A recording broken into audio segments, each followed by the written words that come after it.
બનાસકાંઠાના ધાનેરાની ભાટીપ ગ્રામ પંચાયત ખખડધજ બનતા કર્મચારીઓ સહિત ગ્રામજનો મુશ્કેલીમાં મુકાયા છે। જુઓ ધાનેરાના ભાટીપ ગામની પંચાયતના આ દ્રશ્યો। અહીંયા ચાલુ વરસાદમાં કર્મચારીઓ પ્લાસ્ટિક ઓઢી અને સેવા આપતા નજરે પડી રહ્યા છે। બનાસકાંઠામાં વર્ષ 2015-17માં આવેલા પૂર વખતે ગ્રામ પંચાયત ડેમેજ થઈ હતી। પંચાયતની સ્થિતિ એવી છે કે સતત વરસાદમાં પાણી ટપક્યા કરે છે તો અનેક જગ્યાએ પોપડા પણ પડે છે।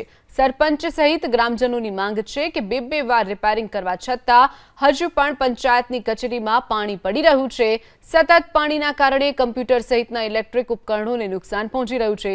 ગ્રામ પંચાયતને તાત્કાલિક નવું બિલ્ડિંગ ફાળવવા માટે અનેક વખત રજૂઆત કરી હોવા છતાં કાર્યવાહી ન થતાં પ્રશાસન સામે આક્રોશ ભભૂકી ઉઠ્યો છે। તો આ તરફ તાલુકા વિકાસ અધિકારીનો દાવો છે કે માર્ગ અને મકાન વિભાગે જર્જરિત કચેરી અંગે જાણ કરવામાં આવી છે, જે તપાસ બાદ નવા બિલ્ડિંગ કે અન્ય જગ્યા ફાળવવા માટે દરખાસ્ત કરવામાં આવશે। બનાસકાંઠાના ધાનેરાની ભાટીપ ગ્રામ પંચાયતનું મકાન છે તે જર્જરિત બનેલું છે।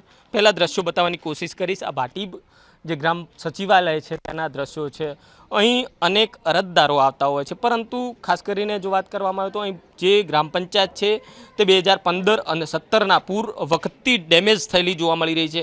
અનેક જગ્યાએ તિરાડો આવ્યા છે, તો છત ઉપરથી ક્યાંક પોપડાઓ પણ ખરી રહ્યા છે। મહત્વની વાત છે કે જે રીતે બે વાર આ રિપેરિંગ કરવામાં આવી છતાં પણ હજુ અહીં ગ્રામ પંચાયતનું મકાન જે છે તે ખંડેર બનતા સૌથી વધારે અહીં કામ કરતા કર્મચારીઓ હોય, તલાટી હોય કે સરપંચ હોય, તમામને મુશ્કેલીનો સામનો કરવો પડી રહ્યો છે। વીસીની કેબિનના તમે દ્રશ્યો જોઈ શકો છો, જે પ્લાસ્ટિક ઢાંકીને ઉપકરણોને પણ સાચવવા પડે છે। તો સાથે સાથે જે વીસી છે તે પ્લાસ્ટિક ઢાંકીને વરસાદમાં કામ કરી રહ્યા છે। મહત્વની વાત છે કે અનેક વાર રજૂઆત કરી છે, પરંતુ હજુ સુધી આ પંચાયત ઘર છે તે નવું ના બનતા ક્યાંક મુશ્કેલીમાં વધારો થયો છે।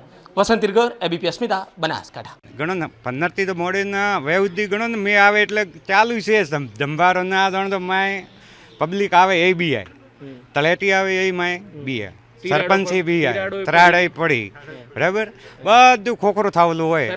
સરકાર અમારે સરકાર જોડે એવું હોય કે નવી પંચાયત હાલે અને હારામાં હાલે કે એવું હવે કેમ કે આ તો પોણીમાં જાય એવું હોય, પાછું 10 વર્ષ તો પાછી પંચાયત ફેલ થાય એવી તો પંચાયત સરકાર હાલે તો નહીં પેલું ગ્રામ પંચાયત મારફતથી છેલ્લા બિપરજોય વાવાઝોડા દરમિયાન ગ્રામ પંચાયતના મકાનને નુકસાન થવા પામેલું હતું, તેવી રજૂઆત ગ્રામ પંચાયત તરફથી સરપંચ તેમજ તલાટી કમ મંત્રીશ્રી દ્વારા અત્રે કરવામાં આવેલી હતી, જે અંગે અત્રેથી આરએનબી પંચાયતને એ અંગેનું રિપોર્ટ રજૂ કરવા માટે પણ જાણ કરવામાં આવેલી છે। આરએનબી પંચાયત તરફથી ગ્રામ પંચાયતના હાલના સ્ટ્રક્ચરને લઈને જે કોઈ રિપોર્ટ રજૂ કરવામાં આવશે નવીનીકરણ કરવા માટે અથવા તો રિપેરિંગ પાત્ર છે કે કેમ, એ રિપોર્ટ રજૂ થયા બાદ આગળની કાર્યવાહી કરવામાં આવશે।